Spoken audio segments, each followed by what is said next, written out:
जय हिंद दोस्तों, स्वागत है आप सभी का आपके अपने परिवार द लॉजिकल साइंस में।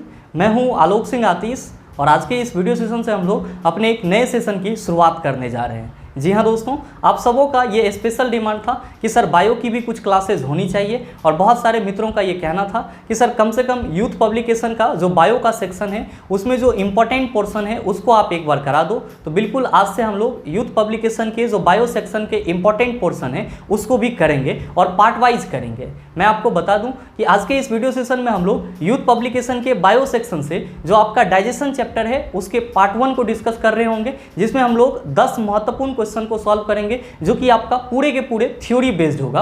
यानी कि अगर आप इस 10 क्वेश्चन को एक बार अच्छे से पढ़ लेते हो तो आप ऐसा समझ लो कि आपका जो पूरा पाचन चैप्टर है उसमें से आपका आधा पाचन चैप्टर पूरी तरह से कंप्लीट हो जाएगा और आगे जो आपका चैप्टर होगा और भी वो भी आपका इसी तरह से चलते रहेगा ताकि आपको किसी भी तरह का कोई परेशानी का सामना नहीं करना पड़े। साथ ही आपकी जानकारी के लिए बताना चाहूँगा कि आज के इस सेशन का जो भी क्वेश्चन है उसका आपको PDF हमारे टेलीग्राम ग्रुप से मिल जाएगी, जिसका लिंक मैंने नीचे डिस्क्रिप्शन में डाल दिया है, आप वहां से जाकर के ले सकते हैं। बहरहाल आइए अपने सेशन की शुरुआत करते हैं और चलते हैं पहले क्वेश्चन की तरफ। आपका जो पहला क्वेश्चन है आज के इस सेशन का, क्वेश्चन नंबर 1 क्या पूछा जा रहा है आपसे पूछा जा रहा है कि भोजन खाद्य पदार्थ के संबंध में इनमें से कौन सा कथन असत्य है। आपका ऑप्शन दिया हुआ है, यह एक अजैविक पदार्थ है। दूसरा ऑप्शन है यह रासायनिक क्रियाएं देता है। तीसरा ऑप्शन है यह एक जैविक पदार्थ है और चौथा ऑप्शन है यह हमें ऊर्जा प्रदान करता है। आपसे क्वेश्चन पूछा जा रहा है कि भोजन के बारे में इनमें से कौन सा ऑप्शन जो है वो आपका गलत है। मेरे मित्र, जब भी आप सभी डाइजेशन की शुरुआत करते हैं, पाचन को पढ़ना स्टार्ट करते हैं, तो आप सभी क्या कहते हैं? आप सभी कहते हैं कि गुरुजी हम लोग पचाएंगे तो भोजन को ही, यानी कि भोजन को यहाँ पे समझना बहुत ही ज़रूरी हो जाता है। मेरे मित्र ध्यान में रखिएगा कि जो आप भोजन को पचाते हैं उससे आपको क्या मिलती है। आप सभी कहते हैं कि गुरुजी हम लोग जो कुछ भी कार्य करते हैं उस कार्य को करने के लिए हम लोगों को ऊर्जा मिलती है। इसका मतलब ये हुआ कि भोजन से आपको क्या मिलती है। आप सभी कहेंगे कि सर भोजन से हमको ऊर्जा मिलती है, एनर्जी मिलती है। ध्यान में रखिएगा कि जो भोजन आप लोग करते हैं वो क्या होता है। तो आप कहते हैं सर सामान्य रूप से हम लोग रोटी खाते हैं, चावल खाते हैं, दाल खाते हैं। अच्छा ये बताइए कि ये जो आपका रोटी है, चावल है, दाल है, ये सब के सब आपको कहाँ से मिलते हैं। आप सभी कहते हैं सर हम लोगों को जितने भी भोज्य पदार्थ मिलते हैं वे सब के सब डायरेक्टली या इनडायरेक्टली रूप से कहाँ से मिलते हैं, या तो पौधा से मिलता है या फिर जंतु से मिलता है। किससे मिलता है सर? भोजन या तो आप सबों को डायरेक्टली या इनडायरेक्टली रूप से पौधा से मिलता है या फिर किससे मिलता है सर? जंतु से मिलता है। मेरे मित्र आप सभी क्या कहते हैं? आप सभी कहते हैं कि सर कोई भी चीज़ जो हम लोगों को प्लांट या फिर एनिमल से मिलता है, कोई भी चीज़ जो हम लोगों को प्लांट या एनिमल से मिलता है वो क्या कहलाता है? तो आप कहते हैं सर ऑर्गेनिक सब्सटेंस कहलाता है। क्या कहलाता है? ऑर्गेनिक सब्सटेंस कहलाता है। यानी कि इसी को हम लोग हिंदी में क्या कहते हैं? इसी को हम लोग हिंदी में जैविक पदार्थ कहते हैं। क्या कहते हैं सर? जैविक पदार्थ कहते हैं। तो आप ये कह सकते हैं बड़े ही आसानी से कि भोजन जो है वो क्या है। तो आप कहेंगे सर ये एक जैविक पदार्थ है। क्या है सर? जैविक पदार्थ है। ये आपको क्या देती है? आप कहेंगे ऊर्जा प्रदान करती है। जरा सा आप ये बताओ कि भोजन आपको ऊर्जा कैसे प्रदान करती है। मेरे मित्र आप सभी कहते हैं कि गुरुजी जब भोजन का पाचन होता है, डाइजेशन होता है, तो भोजन के जो जटिल अणु होते हैं, भोजन के जो जटिल अणु होते हैं सर इसका क्या हो जाता है? पाचन हो जाता है, डाइजेशन हो जाता है और ये भोजन के जटिल अणु किस में बदल जाते हैं? तो सर ये सरल अणु में बदल जाते हैं। किस में बदल जाते हैं? सरल अणु में बदल जाते हैं। और आप सभी कई बार इस चीज़ को पढ़े भी होंगे कि पाचन की प्रक्रिया एक ऐसी प्रक्रिया है जिसमें भोज्य पदार्थ में उपस्थित जटिल आपका जो कार्बनिक पदार्थ होता है वो किस में बदल जाता है? तो सर सरल अणु में बदल जाता है, यानी कि सरल कार्बनिक पदार्थ में बदल जाता है। मेरे मित्र आप सभी क्या कहते हैं कि सर इस जटिल अणु को सरल अणु में बदलने के दौरान क्या होती है? तो सर कुछ ना कुछ केमिकल रिएक्शन होता है, यानी कि रासायनिक प्रक्रिया होती है। क्या होती है? रासायनिक प्रक्रिया होती है। इसका मतलब ये हुआ कि भोजन का जो पचना है वो क्या है? आप सभी कहेंगे सर एक रासायनिक प्रक्रिया है। मेरे मित्र आपसे क्वेश्चन क्या पूछा जा रहा है? आपसे क्वेश्चन पूछा जा रहा है कि भोजन खाद्य पदार्थ के संबंध में इनमें से कौन सा कथन असत्य है। आपका पहला ऑप्शन है यह एक अजैविक पदार्थ है। आप सभी कहेंगे कि गुरुजी ये जो है ये एक जैविक पदार्थ पदार्थ है, यानी कि पहला ऑप्शन हमारा गलत है। आपका दूसरा ऑप्शन क्या है, यह रासायनिक क्रियाएं देता है। आप कहेंगे सर बिल्कुल, भोजन के पाचन में रासायनिक प्रक्रियाएं होती है। और आपका जो तीसरा ऑप्शन है यह एक जैविक पदार्थ है। आप फिर से कहेंगे सर यही बात को रिपीट किया जा रहा है। और आपका जो चौथा ऑप्शन है यह हमें ऊर्जा प्रदान करता है। आप कहेंगे सर आपने यहाँ पे पहले ही बताया कि भोजन से हम लोग को क्या मिलती है, ऊर्जा मिलती है। तो आप बताइए सही आंसर क्या होगा। आप सभी कहेंगे कि sir option number A is the right answer of this question. मेरे मित्र ध्यान में रखिएगा, ये तो सिर्फ और सिर्फ आपके क्वेश्चन की बात हो गई। लेकिन अगर आपसे कभी ये पूछ दिया जाए कि भोजन जो हम लोग रोटी, दाल, चावल ये सब खाते हैं, ये सब क्यों खाते हैं, आप कहेंगे कैसी बात कर रहे हैं, ऊर्जा के लिए खाते हैं। लेकिन जरा सा ये बताओ कि आपको ऊर्जा कहाँ से मिलती है इस भोज्य पदार्थ से। तो आप सभी ध्यान में रखना कि आपके भोजन में क्या उपस्थित होते हैं, तो सर पोषक तत्व उपस्थित होते हैं। आप सभी क्या कहेंगे, आप सभी कहेंगे कि गुरुजी हमारे भोजन में क्या रहता है, पोषक तत्व रहता है, जिसको हम लोग इंग्लिश में क्या कहते हैं, तो सर इसी को हम लोग इंग्लिश में न्यूट्रिएंट्स कहते हैं। क्या कहते हैं, न्यूट्रिएंट्स कहते हैं। और ध्यान में रखेंगे कि आपको कुछ पोषक तत्वों की ज़्यादा मात्रा की जरूरत होती है और कुछ पोषक तत्वों की कम मात्रा की जरूरत होती है। और इसी के आधार पे भोजन में जो पोषक तत्व उपस्थित होते हैं उसको हम लोग दो कैटेगरीज में डिवाइड करते हैं। कितने कैटेगरीज में डिवाइड करते हैं, आप सभी कहेंगे दो कैटेगरीज में डिवाइड करते हैं। पहला आपका कौन सा होता है, तो सर पहला होता है माइक्रोन्यूट्रिएंट्स। पहला क्या होता है आपका, माइक्रोन्यूट्रिएंट्स। और दूसरा क्या होता है, तो आप कहेंगे सर मैक्रोन्यूट्रिएंट्स।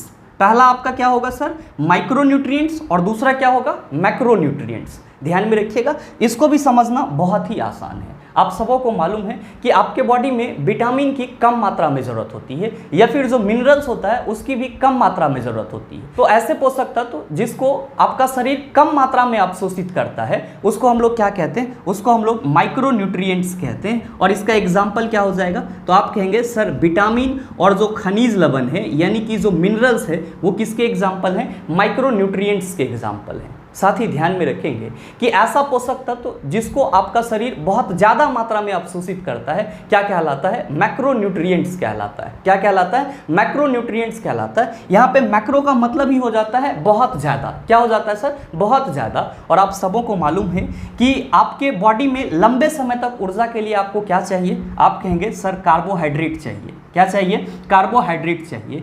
आपका बॉडी जो है उसमें जो मसल्स हैं, मांसपेशी हैं, उसके ग्रोथ और डेवलपमेंट के लिए आपको क्या चाहिए, आप सभी कहेंगे गुरुजी प्रोटीन चाहिए। क्या चाहिए सर, प्रोटीन चाहिए। साथ ही आपको क्या चाहिए, तो सर वसा चाहिए। और क्या चाहिए सर, रेशा चाहिए यानी कि फाइबर चाहिए। तो ये जो आपका कार्बोहाइड्रेट है, प्रोटीन है, या फिर रेशा है या वसा है, ये सब के सब कौन से पोषक तत्व कहलाएंगे, आप सभी कहेंगे सर ये सब के सब मैक्रोन्यूट्रिएंट्स कहलाएंगे। तो हमेशा ध्यान में रखेंगे कि भोजन में जो पोषक तत्व होते हैं वो कितने प्रकार के होते हैं, दो प्रकार के। पहला होता है माइक्रोन्यूट्रिएंट्स और दूसरा कौन सा होता है आपका, मैक्रोन्यूट्रिएंट्स। साथ ही साथ ध्यान में रखिएगा, आपके एग्जाम में ये क्वेश्चन भी पूछा जाता है कि भोजन से जो प्राप्त ऊर्जा होती है उसको हम लोग किससे मापते हैं, तो आप सभी कहेंगे कि सर भोजन से प्राप्त ऊर्जा को हम लोग कैलोरी में मापते हैं। इस चीज़ को आप चाहें तो नोट डाउन कर लेंगे कि भोजन से प्राप्त ऊर्जा को, भोजन से प्राप्त ऊर्जा को कैलोरी में मापते हैं। किस में मापते हैं, कैलोरी में मापते हैं। अगर आपसे ये क्वेश्चन पूछा जाए कि जो हम लोग खाना खाते हैं, भोजन करते हैं, तो भोजन का पाचन कहाँ से स्टार्ट हो जाता है, मेरे मित्र आप सभी ध्यान में रखिएगा कि भोजन का पाचन जो है वो आपके बकल कैविटी यानी कि मुख गुहा से शुरू हो जाता है। या फिर आप साधारण रूप में याद रख लीजिएगा कि भोजन का पाचन जो है आपके मुंह से शुरू हो जाता है। और भोजन का संपूर्ण रूप से पाचन कहाँ पे होता है, आप सभी कहेंगे कि गुरुजी भोजन का संपूर्ण रूप से पाचन, भोजन का संपूर्ण रूप से पाचन कहाँ पे होता है, तो आपके छोटी आंत में होता है यानी कि स्मॉल इंटेस्टाइन में होता है। कहाँ पे होता है सर, स्मॉल इंटेस्टाइन में होता है। मेरे मित्र उम्मीद करते हैं कि क्वेश्चन को समझ पाए होंगे। चलते हैं अगले क्वेश्चन की तरफ। आपका जो अगला क्वेश्चन है, क्वेश्चन नंबर 2, क्या पूछा जा रहा है आपसे, आपसे पूछा जा रहा है कि किस प्रक्रिया के द्वारा आहार नली में भोजन जाता है। आपका ऑप्शन दिया हुआ है अंतर्ग्रहण, पाचन, आत्मसत्करण, निष्कासन। क्या होगा इसका आंसर, आपसे क्वेश्चन पूछा जा रहा है कि किस प्रक्रिया के द्वारा भोजन जो है वो आहार नली में जाता है। मेरे मित्र, आप सभी ने अभी जस्ट क्या देखा था? आप सभी ने अभी जस्ट भोजन को डिस्कस करा था। जैसा कि आप सबों ने देखा था कि सर हमारे शरीर को ऊर्जा मिलने के लिए क्या जरूरी होता है? तो भोजन जरूरी होता है। आप सभी ने अभी जस्ट क्या देखा है कि सर भोजन का जो पाचन है वो कहाँ से शुरू हो जाता है? तो आप सभी कहते हैं सर भोजन का पाचन मुख गुहा से शुरू हो जाता है। कहाँ से शुरू हो जाता है? मुख गुहा से शुरू हो जाता है, बकल कैविटी से शुरू हो जाता है। मेरे मित्र, क्या आप सभी भोजन को थाली में रखते हैं और आपका पाचन शुरू हो जाता है? ऐसा होता है? आप कहेंगे सर ऐसा कैसे होगा, और ये तो संभव ही नहीं है। भाई मेरे, जब आप भोजन को उठा करके अपने मुंह में रखते हो तब आप उसको अपने मुख गुहा के अंदर लेते हो और तब इसका क्या होगा सर? पाचन शुरू हो जाएगा। तो हमेशा ध्यान में रखिएगा कि आपके बॉडी में जो पाचन की प्रक्रिया होती है ये कितने चरणों में होती है? तो गुरुजी ये 5 चरणों में होती है। कितने चरणों में होती है? 5 चरणों में। अगर नहीं होता है तो आप कहीं पे लिख लेंगे कि भोजन का पाचन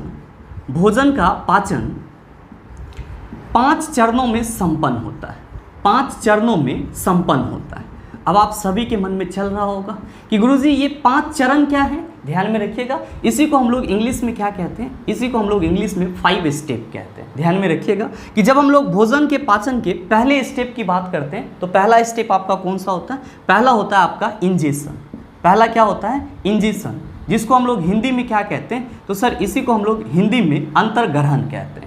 साथ ही साथ आपका दूसरा प्रक्रिया क्या होता है? तो सर दूसरा होता है डाइजेशन। दूसरा क्या होता है? डाइजेशन, जिसको हम लोग हिंदी में क्या कहते हैं? पाचन कहते हैं। और आपका जो तीसरा स्टेप होता है वो होता है एब्जॉर्प्शन। क्या होता है सर?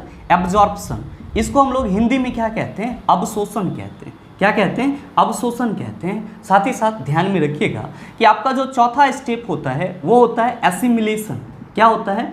एसिमिलेशन, जिसको हम लोग क्या कहते हैं? तो सर इसको हम लोग हिंदी में स्वांगीकरण कहते हैं। और आपका जो 5वां स्टेप होता है वो होता है इजेशन। 5वां स्टेप क्या होता है? इजेशन, जिसको हम लोग हिंदी में निष्कासन या फिर बहिष्करण कहते हैं। क्या कहते हैं सर इसको? निष्कासन या बहिष्करण कहते हैं। तो आप सभी से जब भी ये क्वेश्चन पूछा जाए कि मनुष्य में भोजन का पाचन कितने चरणों में संपन्न होता है, आप सभी कहेंगे 5 चरणों में संपन्न होता है। ये 5 चरण कौन कौन से हैं? आप कहेंगे पहला होता है इंजेशन। इंजेशन का मतलब क्या होता है? अंतर्ग्रहण, यानी कि भोजन को जो आप अपने थाली से उठा करके अपने मुंह में रखते हो, मुख गुहा में रखते हो, इसी प्रक्रिया को क्या कहते हैं? तो सर इसी प्रक्रिया को अंतर्ग्रहण कहते हैं। यानी कि भोजन के पाचन का पहला स्टेप क्या है? आप कहेंगे इंजेशन है, अंतर्ग्रहण है। ध्यान में रखिएगा। आपका दूसरा स्टेप क्या है? तो सर डाइजेशन है। जैसे ही आपका भोजन आपके मुख गुहा के अंदर जाता है, मुख गुहा में जो लार ग्रंथि होती है उससे क्या सेक्रेट होती है? लार सेक्रेट होती है। और भोजन में जो उपस्थित आपका स्टार्च होता है, मंड होता है, उसका पाचन वहां से शुरू हो जाता है। सिंपली हम लोग पाचन सेंस से सिर्फ और सिर्फ यही मतलब निकालते हैं कि सर पाचन एक ऐसी प्रक्रिया है जिसमें भोजन के जो जटिल पदार्थ होते हैं वो आपका किस में बदल जाता है? तो सर सरल पदार्थ में बदल जाता है, ताकि इसका अवशोषण सही ढंग से हो पाए। तो पाचन का मतलब यहाँ पे क्या हो जाएगा? तो आप सिंपल कहेंगे भोजन के जटिल पदार्थ का सरल पदार्थों में बदल जाना क्या कहलाएगा? पाचन कहलाएगा। तीसरा है आपका एब्जॉर्प्शन, अवशोषण। मेरे मित्र, जब आपका भोजन पच जाता है, यानी कि जब भोजन आपका सरल पदार्थों में टूट जाता है, तब आपके बॉडी के अंदर का जो सेल रहता है वो क्या करता है? सर उस बचे हुए भोजन को अवशोषित कर लेता है। और ये प्रक्रिया क्या कहलाती है? अवशोषण कहलाती है, एब्जॉर्प्शन कहलाती है।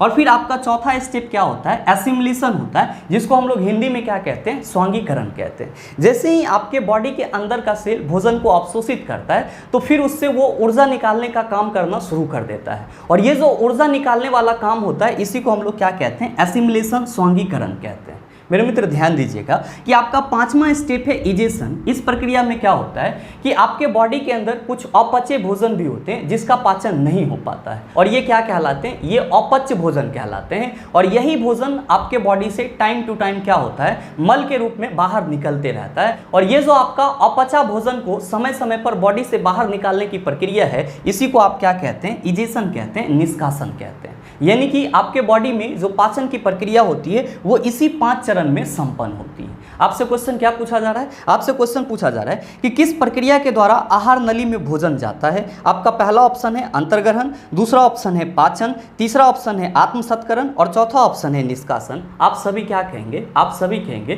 कि सर अंतर्ग्रहण प्रक्रिया के द्वारा भोजन जो है वो कहाँ पे जाता है? आहार नली में जाता है। क्यों? क्योंकि आहार नली का पहला भाग क्या है? तो मुख गुहा है। और अंतिम भाग क्या है सर? बड़ी आंत है। तो आप बताइए कि सही आंसर क्या हो जाएगा। आप कहेंगे sir option number A is the right answer of this question. मेरे मित्र ध्यान में रखिएगा, ये तो आपने किसकी बात करा, तो सर ये आप मनुष्य में पाचन की बात करा। किसकी बात करा सर, मनुष्य में पाचन की बात करा। अगर आपसे आपके एग्जाम में ये क्वेश्चन पूछ दिया जाए कि अमीबा में पाचन की प्रक्रिया कितने चरणों में होती है, आप सभी ध्यान में रखना कि अमीबा में पाचन की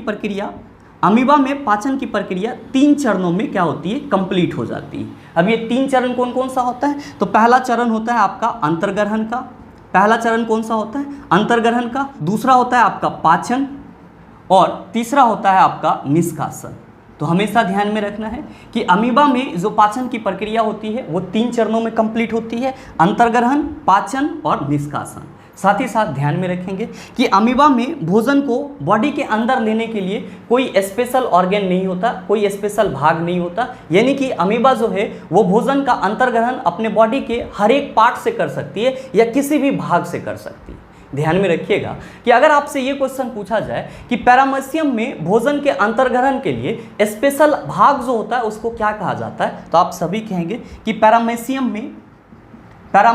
में भोजन के अंतर्ग्रहण के लिए, पैरामीशियम में भोजन अंतर्ग्रहण के लिए जो स्पेशल भाग रहता है, पैरामीशियम में भोजन के अंतर्ग्रहण के लिए जो स्पेशल भाग होता है उसको हम लोग क्या कहते हैं, तो सर उसको हम लोग साइटोस्टोम या कोशिकाभिमुख कहते हैं। क्या कहते हैं सर, साइटोस्टोम या फिर इसी को हम लोग कोशिकाभिमुख भी कहते हैं। ये दोनों पॉइंट भी आपके लिए इंपॉर्टेंट है, कभी कभी आपसे सवाल पूछ लिया जाता है। तो हमेशा क्या ध्यान में रखना है कि मनुष्य में जो पाचन की प्रक्रिया होगी वो 5 चरणों में कंप्लीट होगी, जबकि अमीबा में पाचन की प्रक्रिया 3 चरणों में कंप्लीट होगी, अंतर्ग्रहण, पाचन और निष्कासन के रूप में। और पैरामीशियम में भोजन के अंतर्ग्रहण के लिए जो अलग भाग या निश्चित भाग होता है उसको क्या कहा जाता है, साइटोस्टोम या कोशिकाभिमुख कहा जाता है। उम्मीद करते हैं समझ पाए होंगे। चलते हैं अगले क्वेश्चन की तरफ। आपका जो अगला क्वेश्चन है, क्वेश्चन नंबर 3, क्या पूछा जा रहा है आपसे पूछा जा रहा है कि निम्न में से कौन मानव आहार नली का भाग नहीं है।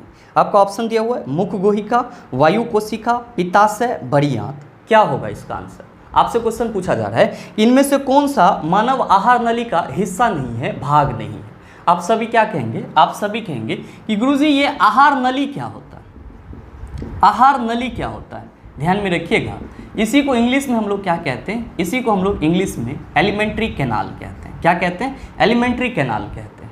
मेरे मित्र आप सभी हमेशा ध्यान में रखेंगे कि आपके शरीर में जो भोजन का पाचन होता है वो कहाँ से होता है, तो आप सभी कहते हैं कि सर हमारे शरीर में भोजन के पाचन के लिए पाचन तंत्र है, यानी कि डाइजेस्टिव सिस्टम है। आपके बॉडी में क्या है सर, भोजन के पाचन के लिए पाचन तंत्र है, डाइजेस्टिव सिस्टम है। और ध्यान में रखिएगा कि आपका जो पाचन तंत्र है ये 2 भाग में बटा हुआ है।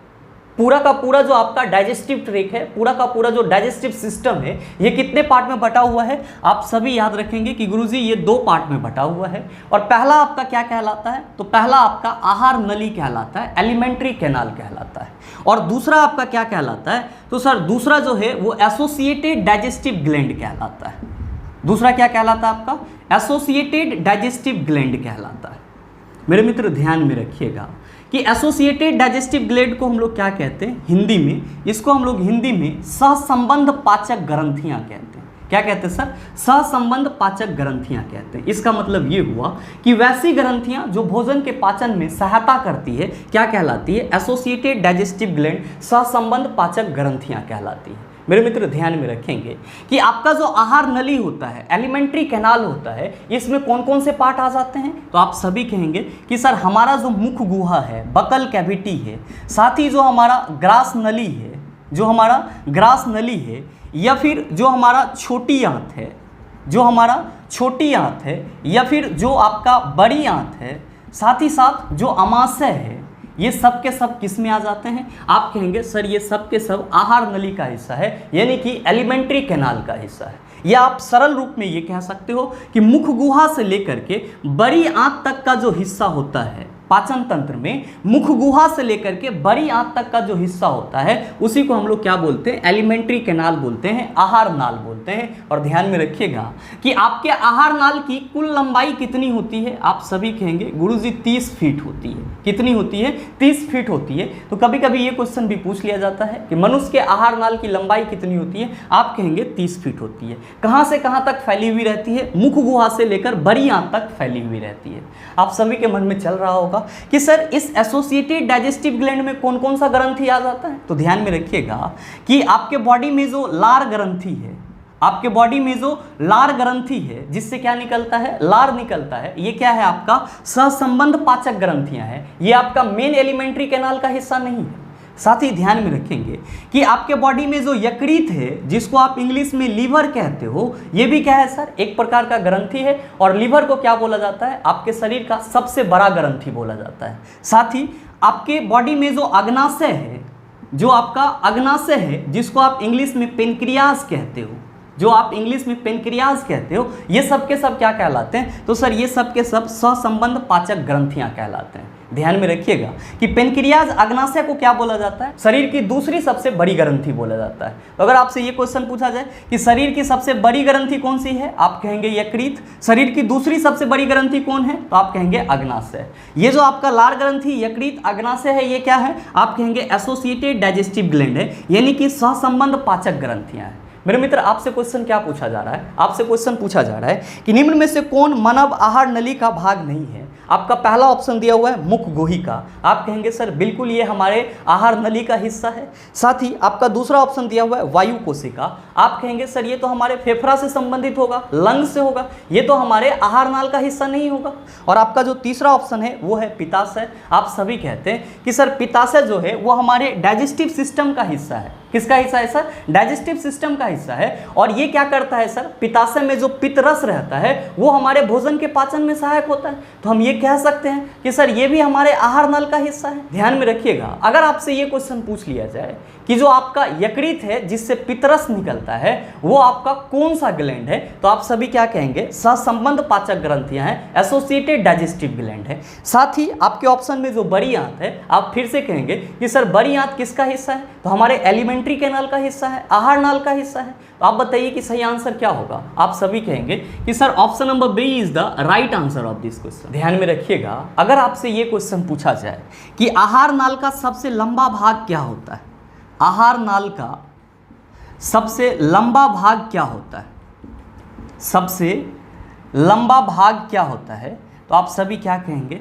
सर आहार नाल का सबसे लंबा भाग छोटी आंत होता है। कौन सा होता है सर, छोटी आंत होता है। तो कभी कभी ये क्वेश्चन भी आप सबों से पूछ लिया जाता है कि निम्न में से आहार नाल का सबसे लंबा भाग है, आप कहेंगे छोटी आंत। साथ ही साथ आप ये भी ध्यान में रखेंगे कि आपके छोटी आंत में क्या होता है, तो भोजन का संपूर्ण पाचन होता है। साथ ही साथ छोटी आंत का जो आपका तीसरा हिस्सा होता है जिसको आप क्या कहते हैं, इलियम कहते हैं, सर इसी इलियम में क्या होता है, भोजन का अवशोषण भी हो जाता है। तो आप ये भी कह सकते हैं कि गुरुजी छोटी आंत में भोजन का पाचन भी होता है और इसी के इलियम वाले भाग से भोजन का अवशोषण भी हो जाता है। ध्यान में रखिएगा कि छोटी आंत के इलियम में जो भोजन का अवशोषण होता है वो किससे होता है, तो विली से होता है, जिसको हम लोग विलाई बोलते हैं, या फिर हम लोग क्या कहते हैं, इसको हिंदी में रसांकुर कहते हैं।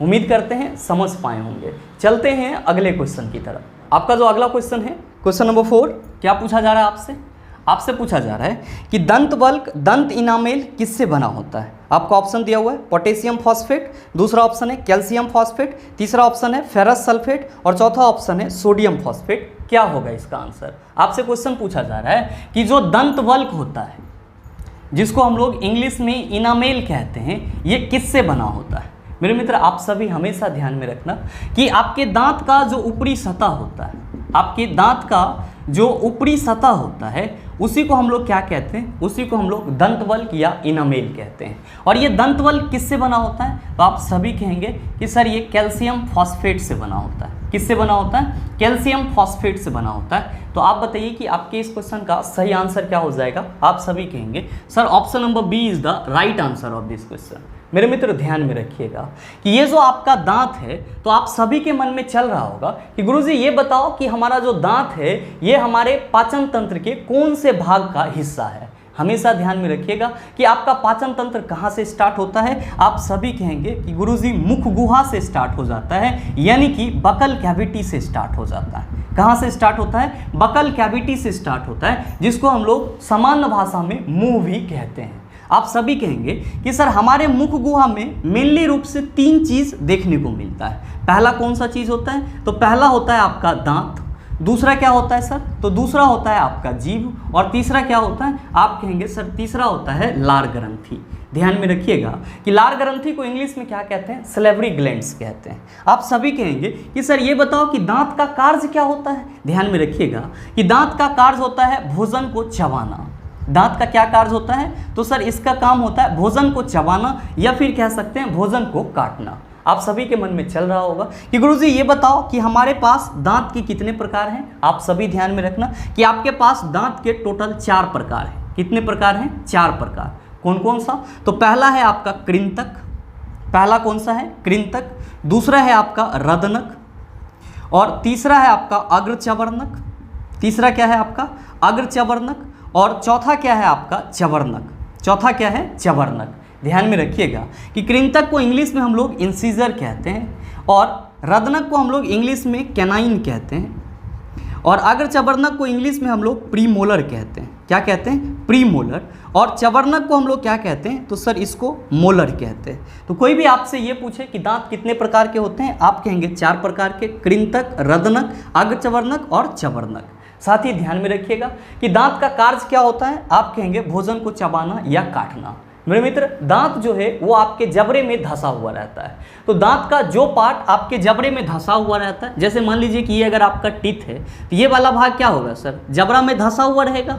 इस वाले भाग को हम लोग जड़ बोलते हैं, यानी कि दांत का जो भाग आपके जबड़े में धंसा हुआ रहता है वो क्या कहलाता है? दांत का रूट कहलाता है, जड़ कहलाता है। साथ ही साथ जो आपका ऊपर वाला पार्ट होता है इसको हम लोग क्या बोलते हैं? क्राउन बोलते हैं, या फिर इसी को हम लोग शिखर कहते हैं। क्या कहते हैं सर? शिखर कहते हैं। साथ ही साथ ध्यान में रखिएगा कि जड़ और क्राउन का जो बीच वाला भाग होता है इसको क्या बोला जाता है? दांत का नेक बोला जाता है, यानी कि गर्दन बोला जाता है। तो आपसे कभी भी कोई ये पूछे कि दांत का ऊपरी सिरा क्या कहलाता है, आप कहेंगे शिखर या क्राउन कहलाता है। दांत का जो धंसा हुआ सिरा होता है वो क्या कहलाता है? आप कहेंगे जड़ कहलाता है। और मसूढ़ा से जो ऊपर आपका निकला हुआ भाग रहता है वो क्या कहलाता है? नेक कहलाता है। तो ये चीज भी आप ध्यान में रखिएगा। साथ ही आप ध्यान में रखेंगे कि आपका जो दांत होता है ये 2 सेट में निकलता है। कितने सेट में निकलता है? 2 सेट में। एक तो तब निकलता है जब आप बहुत छोटे होते हैं, और एक तब निकलता है जब आप क्या हो जाते हैं? वयस्क हो जाते हैं, एडल्ट हो जाते हैं। ध्यान में रखिएगा कि आपके मुंह में जो दांत 2 सेट में निकलता है,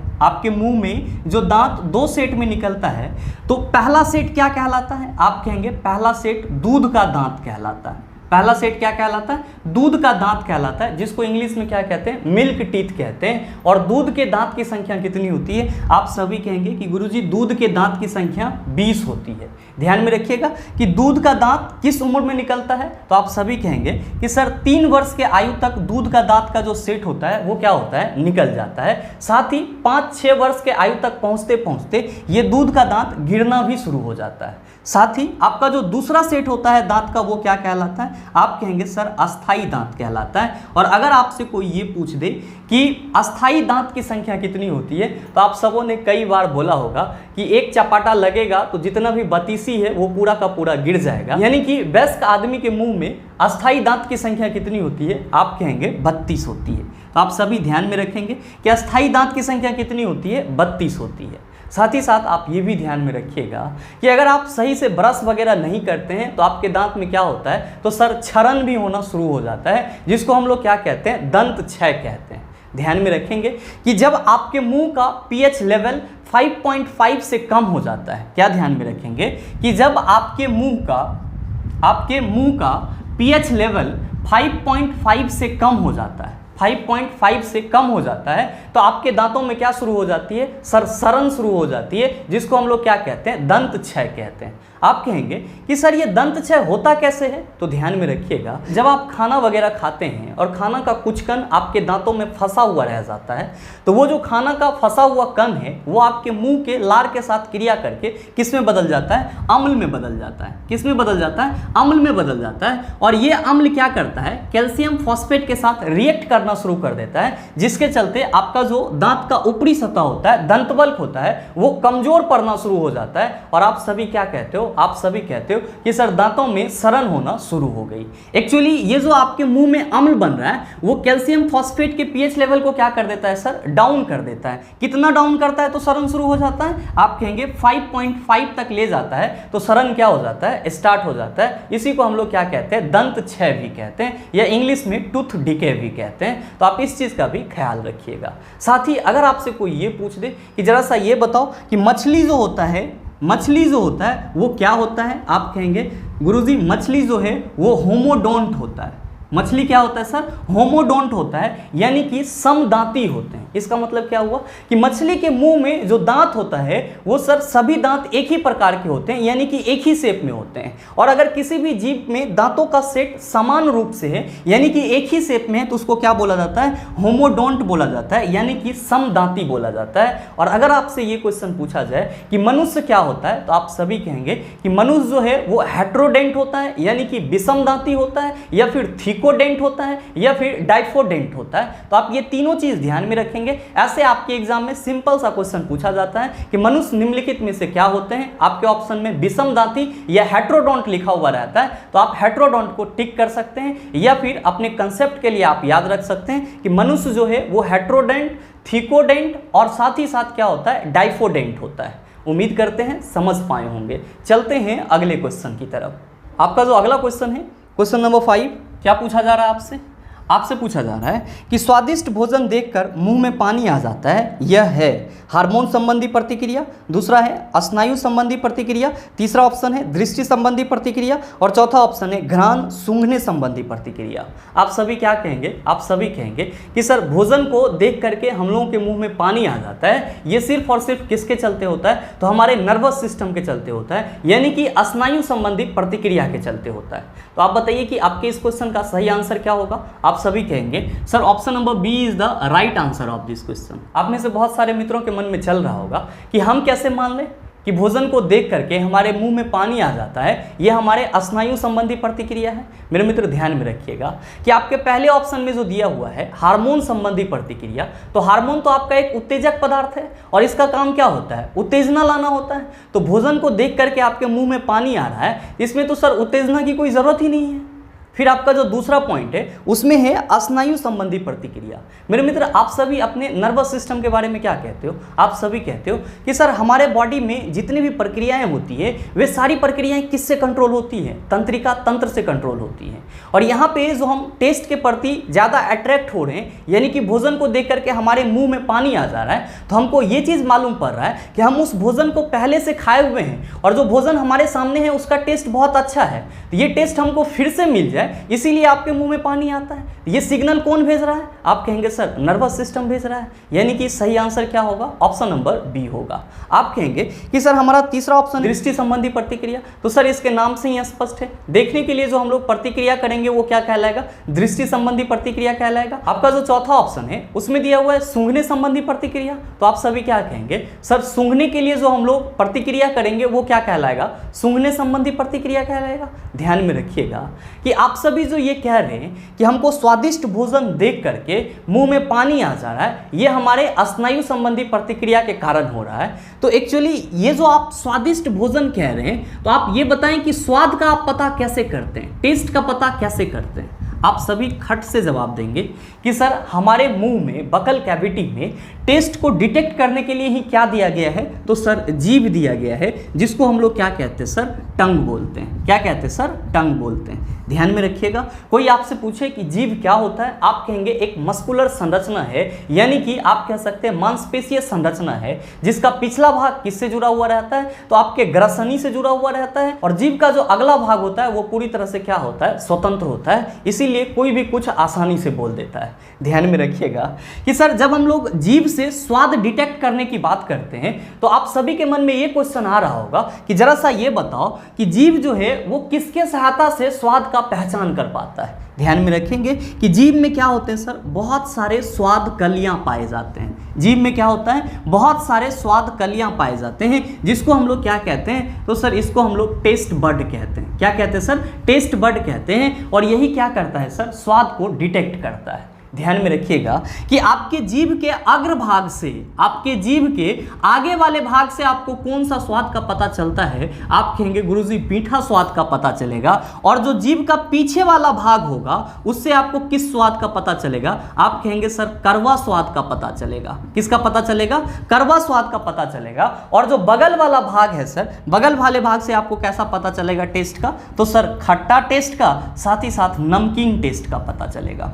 क्या कहेंगे सर कि आगे वाले भाग से मीठा स्वाद का पता चलता है, जीभ के पीछे वाले भाग से कड़वा स्वाद का पता चलता है, और जीभ का जो बगल वाला भाग होता है उससे कौन सा टेस्ट पता चलता है, तो खट्टा और नमकीन का पता चलता है। ध्यान में रखिएगा कि जो आपका जीभ होता है वो कुछ इस संरचना में होता है। ये वाला भाग क्या देगा सर, मीठा देगा। कैसा टेस्ट देगा, मीठा टेस्ट देगा। ये वाला भाग क्या देगा आपको, कड़वा टेस्ट देगा। और साथ ही कड़वा से जो आपका सटा हुआ भाग होगा, यानी कि ये वाला जो पार्ट होगा, ये आपको कौन सा टेस्ट डिटेक्ट करवाएगा, आप कहेंगे खट्टा। और इसके बाद जो भाग होगा वो क्या कराएगा सर, तो आपको नमकीन टेस्ट डिटेक्ट कराएगा, यानी कि सॉल्टी का फील करवाएगा। तो आप ये चीज़ भी ध्यान में रखिएगा। साथ ही ध्यान में रखेंगे कि आपके जीभ में जो स्वाद कलियां होती है उसकी संख्या कितनी होती है। आप कहेंगे सर 2000 से लेकर के 10,000 तक होती है। आपके एग्जाम में क्वेश्चन पूछा जाता है कि मनुष्य के जीभ में जो टेस्ट बड होती है, स्वाद कलियां होती है, उसकी कुल संख्या कितनी होती है। आप कहेंगे 2000 से 10,000 तक होती है। साथ ही साथ ध्यान में रखिएगा, आपके एग्जाम में एक और क्वेश्चन पूछा जाता है कि जीभ में स्वाद का पता लगाने के लिए निम्न में से कौन से अभिग्राहक मौजूद होते हैं। ध्यान में रखिएगा, जब भी आपसे ये क्वेश्चन पूछा जाए कि जीभ में स्वाद का पता लगाने के लिए कौन सा अभिग्राहक यानी कि रिसेप्टर्स मौजूद होता है, तो आप सभी क्या कहेंगे, आप सभी कहेंगे कि सर रसवेदी अभिग्राहक मौजूद होते हैं। क्या मौजूद होता है, रसवेदी अभिग्राहक मौजूद होता है, जिसका काम क्या होता है, तो सर इसका काम होता है स्वाद का पता लगाना। ध्यान में रखिएगा, इसी को इंग्लिश में क्या कहते हैं, इसी को इंग्लिश में हम लोग गस्टेटरी रिसेप्टर्स कहते हैं। क्या कहते हैं, गस्टेटरी रिसेप्टर्स कहते हैं। तो जब भी आपसे ये क्वेश्चन पूछा जाए कि स्वाद पता लगाने वाला अभिग्राहक या रिसेप्टर्स कौन, आप कहेंगे गस्टेटरी रिसेप्टर्स या फिर रसवेदी अभिग्राहक। उम्मीद करते हैं समझ पाए होंगे। चलते हैं अगले क्वेश्चन की तरफ। आपका जो अगला क्वेश्चन है, क्वेश्चन नंबर 6, क्या पूछा जा रहा है आपसे, आपसे पूछा जा रहा है कि एंजाइम टाइलिन डैश में पाया जाता है। आपका ऑप्शन दिया हुआ है लार, दूसरा ऑप्शन है अग्नाशय रस, तीसरा ऑप्शन है अमाशय रस और चौथा ऑप्शन है आंत रस। क्या होगा इसका आंसर। आपसे क्वेश्चन पूछा जा रहा है कि जो एंजाइम टाइलिन होता है ये कहाँ से निकलता है या किस में पाया जाता है। ध्यान में रखिएगा कि आपके मुख गुहा में क्या रहता है सर, तो आप सभी कहेंगे कि गुरुजी लार ग्रंथि रहता है, जिसको इंग्लिश में हम लोग क्या कहते हैं, तो इंग्लिश में सलेवरी ग्लैंड्स कहते हैं। क्या कहते हैं, सलेवरी ग्लैंड्स कहते हैं। ध्यान में रखिएगा कि आपके मुख गुहा में जो लार ग्रंथि होती है ये कितने होते हैं। आप कहेंगे गुरुजी संख्या में पूछे तो 6, लेकिन जोड़ा में पूछे तो हम लोग क्या कहेंगे 3 जोड़ा या 3 जोड़ी।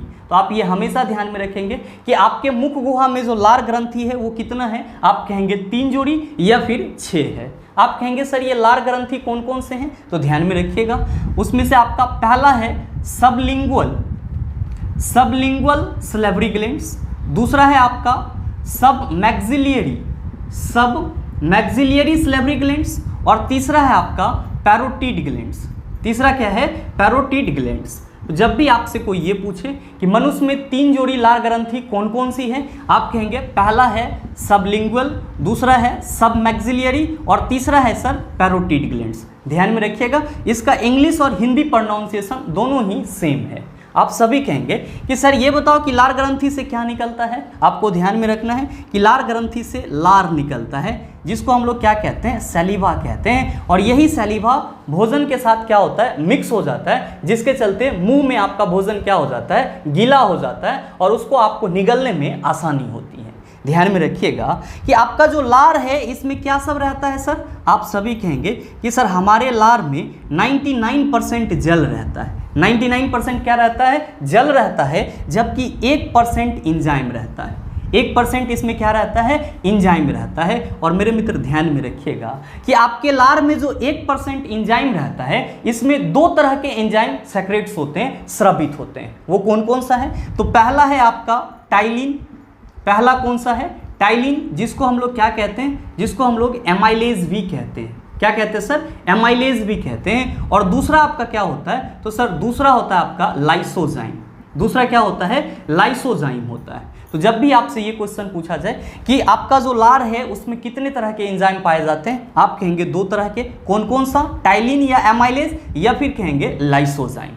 आप सभी के मन में चल रहा होगा कि गुरुजी टाइलिन का कार्य क्या होता है? तो भाई मेरे आप सभी क्या कहते हो? आप सभी कहते हो कि सर भोजन का पाचन हमारे मुख गुहा से स्टार्ट हो जाता है। तो आपके भोजन में जो स्टार्च रहता है, मंड रहता है, क्या रहता है सर? आपके भोजन में जो स्टार्च या मंड रहता है उस पे टाइलिन क्रिया करके, भोजन में जो आपका स्टार्च रहता है जिसको आप क्या कहते हो सर? मंड भी कहते हो, उसके साथ टाइलिन क्रिया करके किस में उसको चेंज कर देता है? तो माल्टोज में चेंज कर देता है। किस में चेंज कर देता है? माल्टोज में चेंज कर देता है। तो आप ये कह सकते हैं कि आपके लार ग्रंथि से जो टाइलिन निकलती है उसका काम क्या है? आप कहेंगे सर स्टार्च का पाचन करना या फिर मंड का पाचन करना। साथ ही ध्यान में रखिएगा कि जो आपका लाइसोजाइम एंजाइम होता है ये भोजन में उपस्थित जो हानिकारक जीवाणु होते हैं उसको क्या कर देता है सर? नष्ट कर देता है। तो आपसे अगर कोई भी ये पूछे कि लाइसोजाइम का कार्य क्या होता है, आप कहेंगे भोजन में उपस्थित जीवाणुओं को, हानिकारक जीवाणुओं को नष्ट करना। और टाइलिन का काम क्या होता है? तो स्टार्च का पाचन करना। स्टार्च जो है वो किस में बदल जाता है? आप कहेंगे माल्टोज में बदल जाता है। ध्यान में रखिएगा कि आपके मुख गुहा में जो भोजन का पाचन स्टार्ट होता है उसमें कौन सा चीज पाचित होता है? आप कहेंगे स्टार्च पाचित होता है। तो कभी कभी आपके एग्जाम में ये क्वेश्चन पूछ लिया जाता है कि आपके मुख गुहा में स्टार्च का कितना % पाचन होता है। आप सभी ध्यान में रखना कि आपके मुख गुहा में भोजन में उपस्थित मंड का 30% क्या हो जाता है सर? पाचन हो जाता है। साथ ही साथ ध्यान में रखिएगा अगर आपसे कोई ये पूछे कि ऐसा कौन सा प्राणी है जिसमें लार ग्रंथि नहीं पाई जाती, आप सभी ध्यान में रखेंगे कि व्हेल मछली और जो आपका मेढक है इन दोनों में लार ग्रंथियां नहीं पाई जाती है। हमेशा क्या ध्यान में रखना है कि व्हेल मछली और मेढक में लार ग्रंथि नहीं पाई जाती है। बहरहाल आपसे क्वेश्चन क्या पूछा जा रहा है? आपसे क्वेश्चन पूछा जा रहा है कि एंजाइम टाइलिन डैश में पाया जाता है। अब आप बताइए कि क्या होगा आंसर? आप सभी कहेंगे sir option number A is the right answer of this question. आप कहेंगे कि गुरुजी हमारे ऑप्शन में अग्नाशय रस भी दिया हुआ है। तो ध्यान में रखिएगा अग्नाशय रस दिया हुआ है तो कहाँ से निकलेगा? अग्नाशय से निकलेगा। और हमेशा ध्यान में रखना है कि अग्नाशयी रस को पूर्ण पाचक एंजाइम बोला जाता है। कभी भी आपसे कोई ये क्वेश्चन पूछ ले कि निम्नलिखित में से पूर्ण पाचक एंजाइम कौन सा है, आप कहेंगे जो पेनक्रियाटिक जूस है, अग्नाशयी रस है, वो क्या कहलाता है? पूर्ण पाचक कहलाता है। आप कहेंगे क्यों कहलाता है? इसीलिए कहलाता है कि आपके अग्नाशयी रस में जो एंजाइम होते हैं वो भोजन के कार्बोहाइड्रेट, प्रोटीन, वसा, आप कह सकते हैं कि भोजन के जो भी अवयव होते हैं सबको पचाने में सहायक होता है। That's why they are called complete digestive enzyme बोला जाता है। आप कहेंगे कि सर हमारे ऑप्शन में अमाशयी रस भी दिया हुआ है। तो ध्यान में रखिएगा आपके अमाशय में जठर ग्रंथि पाई जाती है और जठर ग्रंथि से क्या निकलता है? जठर रस निकलता है। तो जो आपका अमाशयी रस है उसको आप जठर रस भी बोल सकते हैं।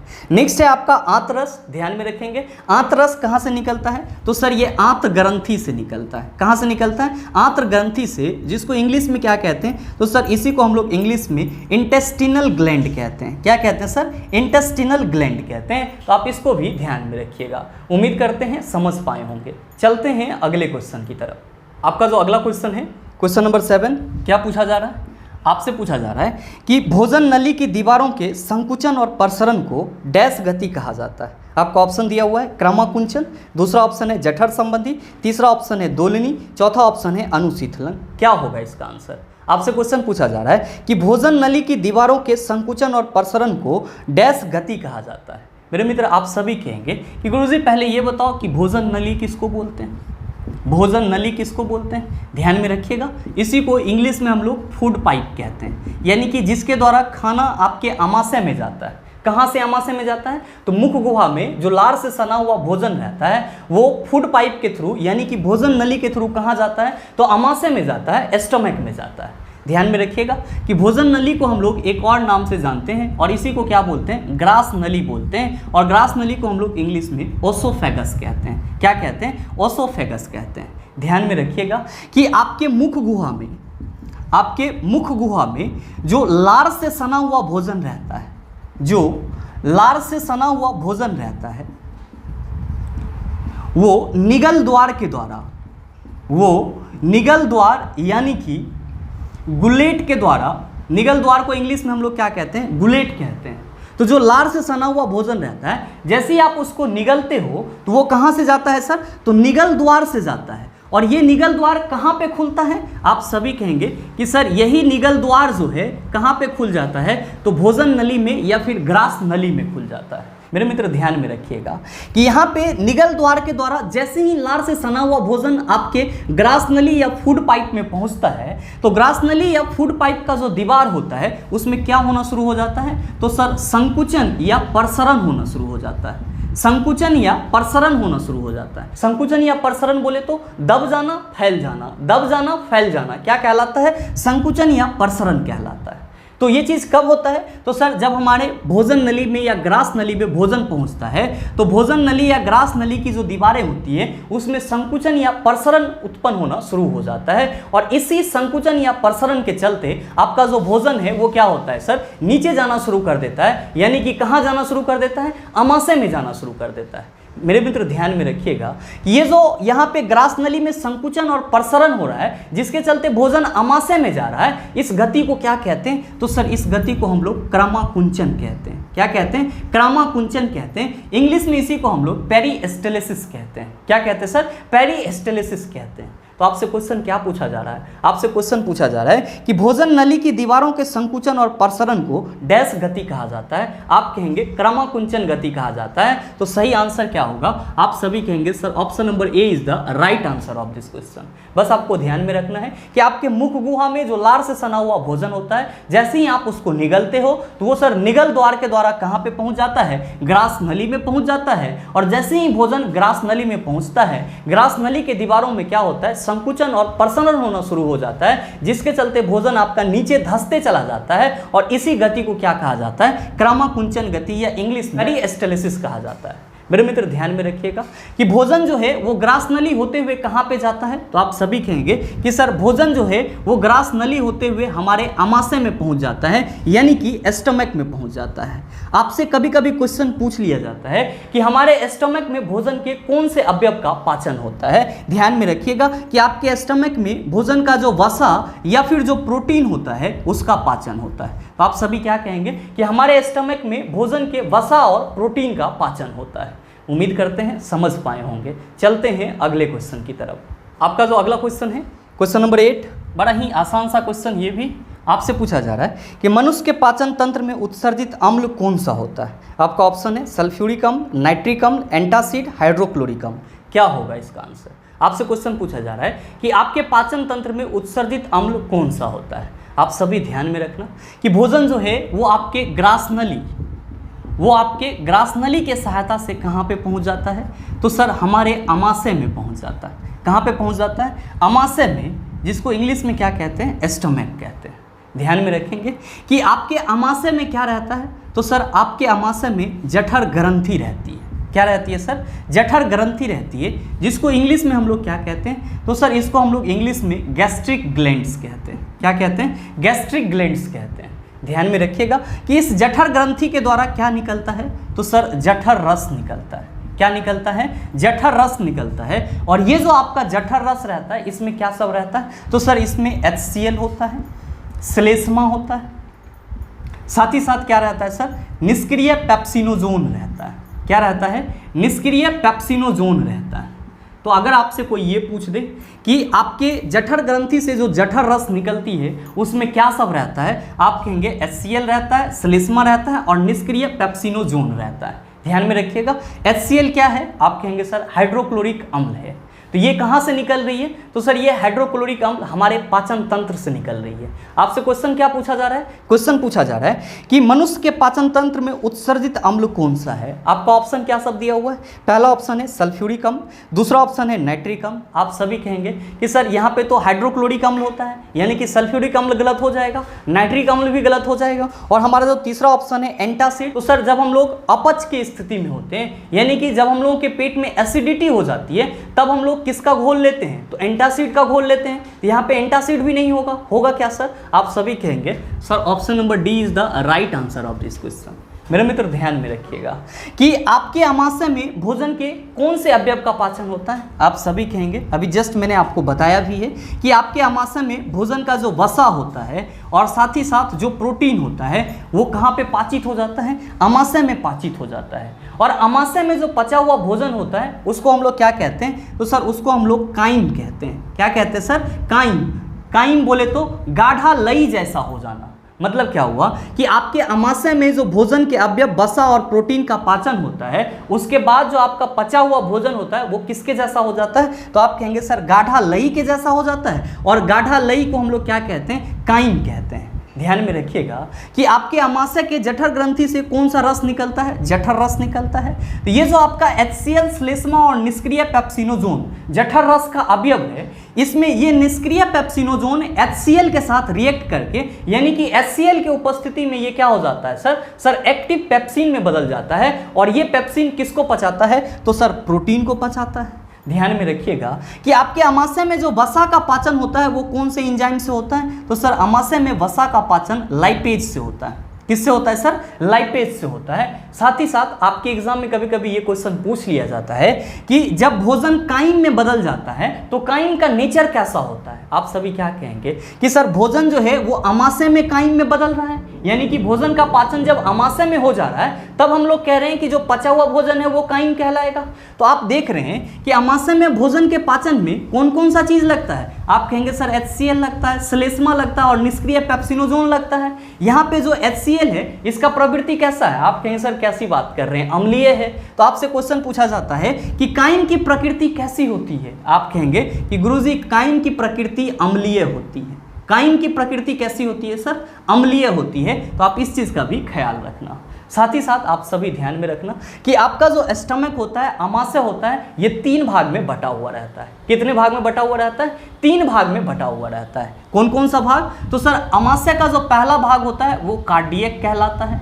आमाशय का जो पहला भाग होता है वो कार्डियक कहलाता है। जो बीच वाला भाग होता है वो फुंडिक कहलाता है। और जो सबसे बाद वाला भाग होता है वो क्या कहलाता है? पाइलोरिक कहलाता है। पाइलोरिक कहलाता है। ध्यान में रखिएगा कि आमाशय का जो ये पाइलोरिक वाला भाग है ये कहाँ पे खुलता है? तो सर ये छोटी आंत के ग्रहणी में खुलता है। कहाँ पे खुलता है? तो पाइलोरिक वाला जो भाग है ये छोटी आंत के ग्रहणी में खुलता है। यानी कि आमाशय में जब भोजन के वसा और प्रोटीन का पाचन हो जाता है और भोजन आपका काइम रूप में आ जाता है, तो ये काइम रूप वाला जो भोजन है वो कहाँ पहुँच जाता है? तो सर पाइलोरिक छिद्र से होते हुए छोटी आंत के ग्रहणी में पहुँच जाता है। और यहाँ पे क्या होता है? भोजन का संपूर्ण पाचन होता है। उम्मीद करते हैं समझ पाए होंगे। चलते हैं अगले क्वेश्चन की तरफ। आपका जो अगला क्वेश्चन है, क्वेश्चन नंबर 9, क्या पूछा जा रहा है आपसे?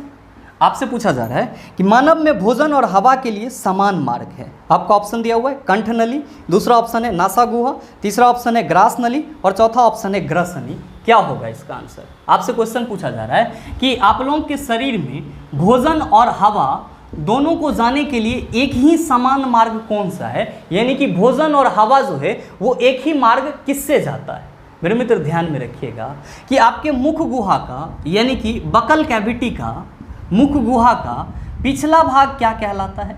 आप सभी कहेंगे कि गुरुजी मुख गुहा का पिछला भाग ग्रसनी कहलाता है, जिसको इंग्लिश में हम लोग क्या कहते हैं? फायरनेक्स कहते हैं। क्या कहते हैं सर? फायरनेक्स कहते हैं। ध्यान में रखिएगा कि इस ग्रसनी में 2 छिद्र होते हैं। इस ग्रसनी में कितने छिद्र होते हैं? 2 छिद्र होते हैं। पहला छिद्र आपका क्या कहलाता है? निगल द्वार कहलाता है। पहला छिद्र आपका क्या कहलाता है? निगल द्वार कहलाता है, जिसको इंग्लिश में गुलेट कहते हैं।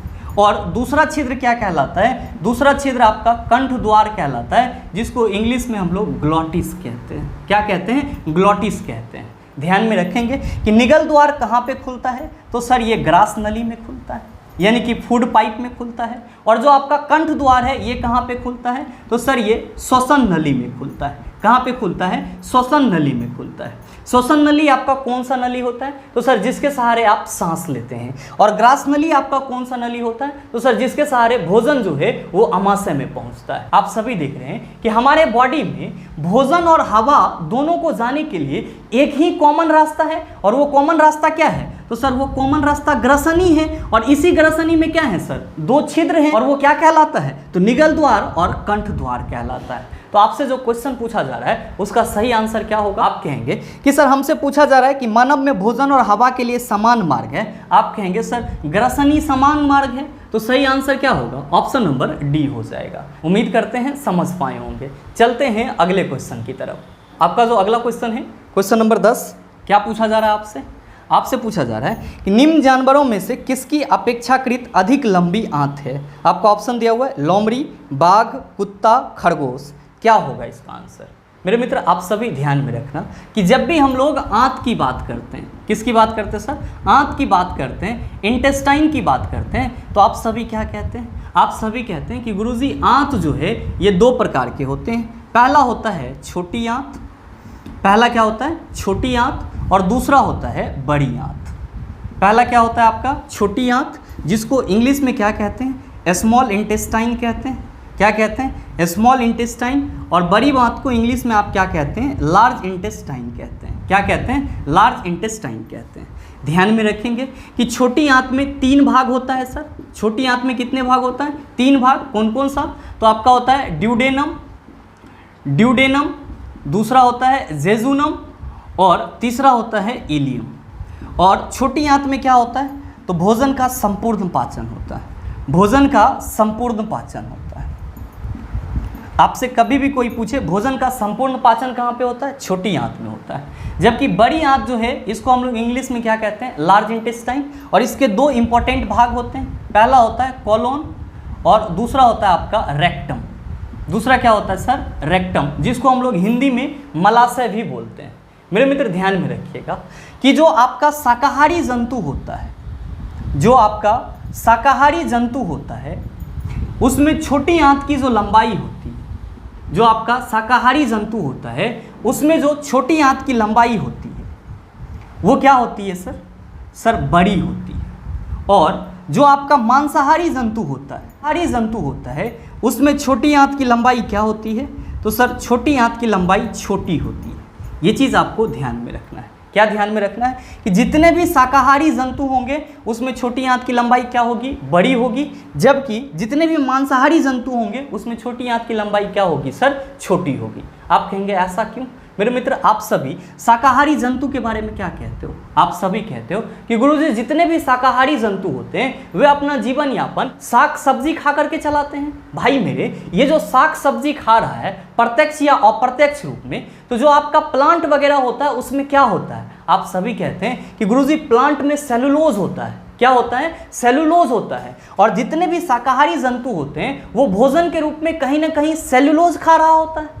तो सेलुलोज को पूरी तरह से पचाने के लिए इसके आंत को क्या कर दिया गया है सर? बड़ा कर दिया गया है। इसीलिए हम लोग क्या कहते हैं कि शाकाहारी जंतु में जो छोटी आंत की लंबाई होती है वो क्या होती है? बड़ी होती है। जबकि मांसाहारी जंतु में जो छोटी आंत की लंबाई होती है वो अपेक्षाकृत क्या होती है सर? छोटी होती है। तो आप इस चीज़ का ख्याल रखेंगे कि शाकाहारी जंतु में छोटी आंत की लंबाई इसलिए बड़ी होती है ताकि जो सेलुलोज है उसका पाचन सही से हो पाए।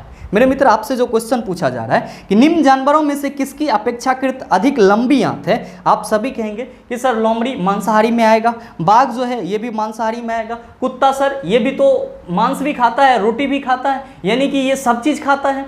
तो जाहिर सी बात है कि यहाँ पे जो खरगोश है वो तो सिर्फ और सिर्फ साग सब्जी खाता है, घास वगैरह खाता है। घास खाने के दौरान उसके स्टमक में सेलुलोज भी जाता होगा और उसी सेलुलोज को पचाने के लिए खरगोश का जो छोटी आंत होगा इसकी लंबाई क्या होगी? बड़ी होगी। तो आप बताइए सही आंसर क्या होगा? आप कहेंगे sir option number D is the right answer of this question.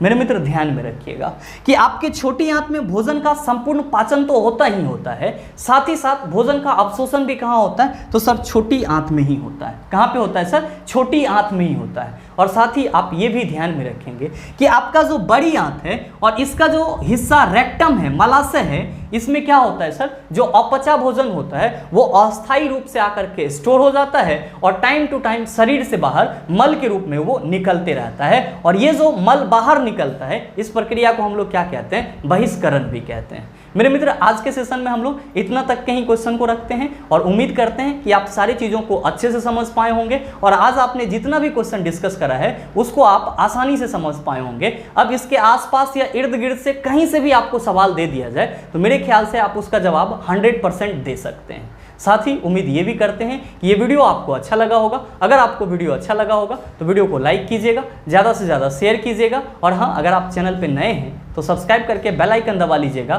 ताकि इस तरह के एग्जाम रेलेवेंट वीडियो का नोटिफिकेशन सबसे पहले आपके पास पहुंचे और आप उसका भरपूर फायदा उठा पाओ। मिलते हैं फिर अगले सेशन में, तब तक के लिए best of luck. Thank you, have a nice day.